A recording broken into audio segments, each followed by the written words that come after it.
Son las 8 de la mañana con 5 minutos, la temperatura en los 21 grados Celsius. Muy, pero muy buenos días, amigos de Red 12. Hoy es 12 de octubre y es desde luego el aniversario del descubrimiento de América. Hoy es día también de la Virgen del Pilar, patrona de España, y desde luego también, si usted lleva el nombre de Pilar o conoce a alguien que lleve este nombre, felicítelo muy cordialmente. Y hoy queremos hacer una cápsula especial, hoy y mañana, hablando de los mitos y verdades sobre este acontecimiento. Hoy en pleno auge del indigenismo, de ese revisionismo histórico, de lo políticamente correcto que busca desmitificar, o mejor dicho, reescribir nuestra historia y avergonzarse del pasado o cambiarla para conveniencias de ciertos grupos políticos. Bueno, hoy le vamos a decir que lo cierto es que lo que ocurrió hace 528 años, cuando Rodrigo de Triana divisó tierra a la vista, marcaría profundamente la historia del mundo, el encuentro entre dos mundos, Europa y América. Si bien es cierto que los vikingos casi 500 años habían puesto pies en las tierras de Terranova,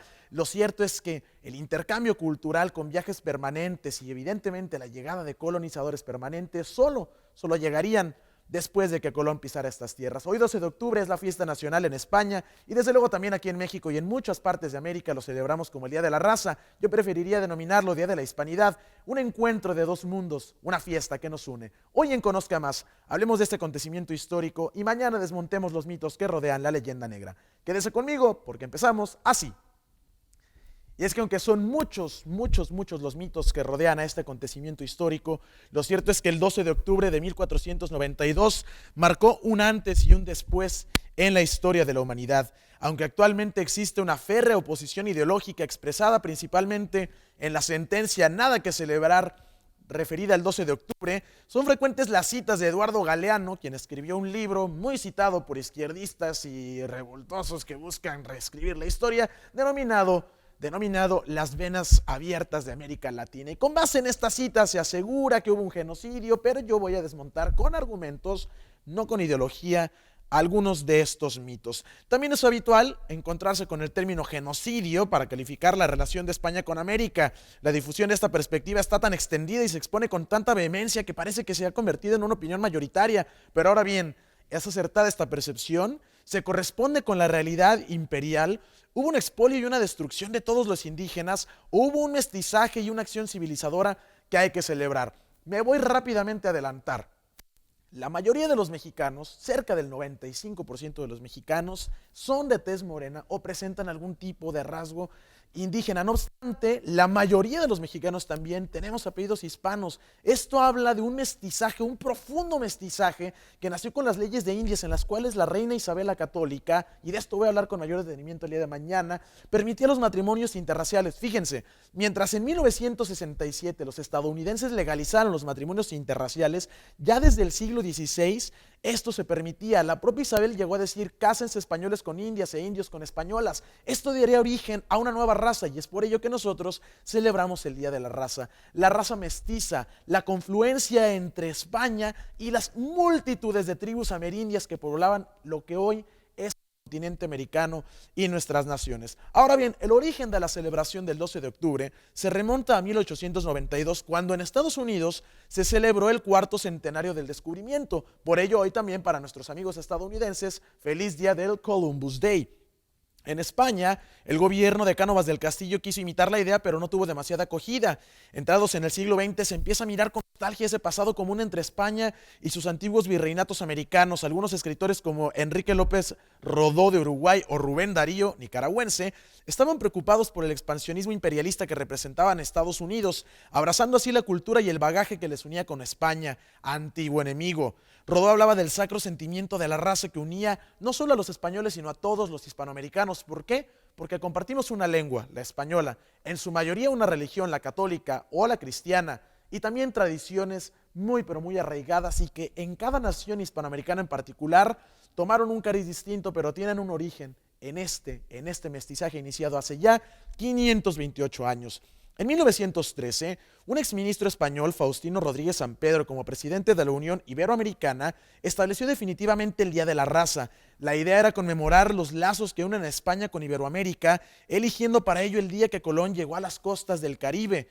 El nombre Día de la Hispanidad y el mismo vocablo hispanidad fue propuesto por Zacarías de Vizcarra, un sacerdote español residente en Buenos Aires, capital de la República Argentina, a finales de los años 20, ya que consideraba poco feliz y algo impropio la denominación del Día de la Raza. Ramiro de Maeztu fue el gran promotor de esta denominación, que quedó reflejada en su obra Defensa de la Hispanidad de 1934. Este nuevo nombre fue poco a poco reemplazando al antiguo en España, no así en América, donde todavía lo llamamos el Día de la Raza.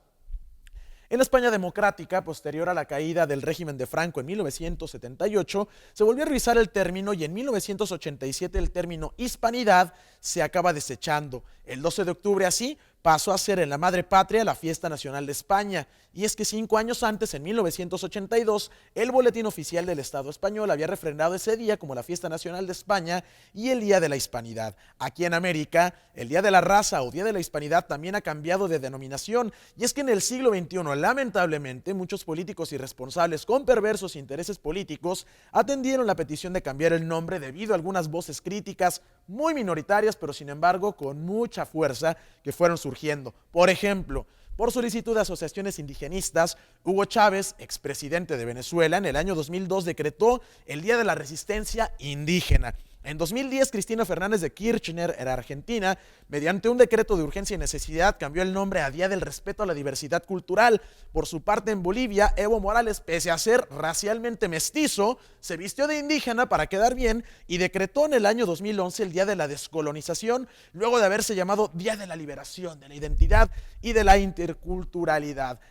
Realmente actos populistas que buscan resarcir viejas rencillas en lugar de buscar un día de unidad, un día de celebración. No podemos, y este comentario lo hizo el licenciado Armando López Capetillo hace unos momentos en Radio Zócalo y me gustó mucho, no podemos juzgar el pasado con los valores del presente. Los valores del presente, la democracia, la igualdad, fueron valores que se fueron generando a lo largo de estos 5 siglos, desde 1492. Por lo tanto, no podemos de verdad criticar el pasado y reescribirlo con base en nuestras perspectivas morales actuales. Ahora bien, en este marco, aquí en México, este pasado fin de semana, la estatua de Cristóbal Colón, ubicada en el Paseo de la Reforma, fue retirada temporalmente, según dijeron, con el fin de realizar restauraciones necesarias al monumento. Sin embargo, estas cuestiones de mantenimiento llegan en el marco de una ola de movimientos en redes sociales que llamaban al vandalismo e incluso al derribo de la estatua. Este mismo proceder han visto otros países americanos. Me voy a brincar hasta el dato curioso número 9, mi estimada Aurora, porque hay que recordar la historia. 1492 fue un año de grandes acontecimientos, fue determinante para el posterior desarrollo del Imperio Español, y es que hay que recordar que el 2 de enero concluyó la toma de Granada. A pesar de que su impacto inmediato fue mayor, la importancia histórica de la conquista de América se revela como superior debido al carácter universal del dominio imperial. Ahora bien, la evidencia histórica no se orienta hacia el genocidio o el racismo. Este es el dato número 11 ya para concluir.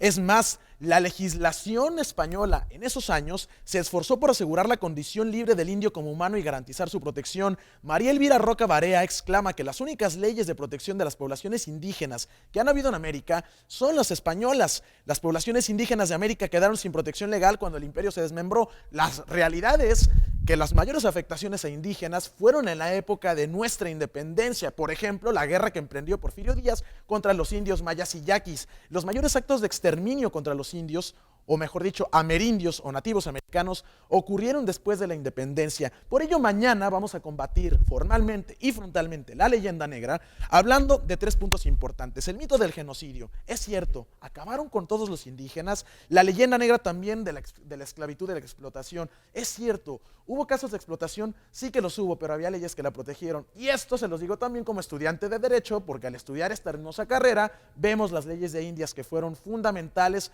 también para nuestro país después de la independencia. Por ello, hoy hay mucho que celebrar. La fiesta que nos une con 28 países hispanoparlantes en todo el mundo, países católicos con mucha tradición y desde luego que nos hacen sentir orgullosos de decir feliz Día de la Hispanidad. Hay que celebrar, son las 8:14, nosotros vamos a una pausa y volvemos con más. Esto es Red 12, los hechos a detalle.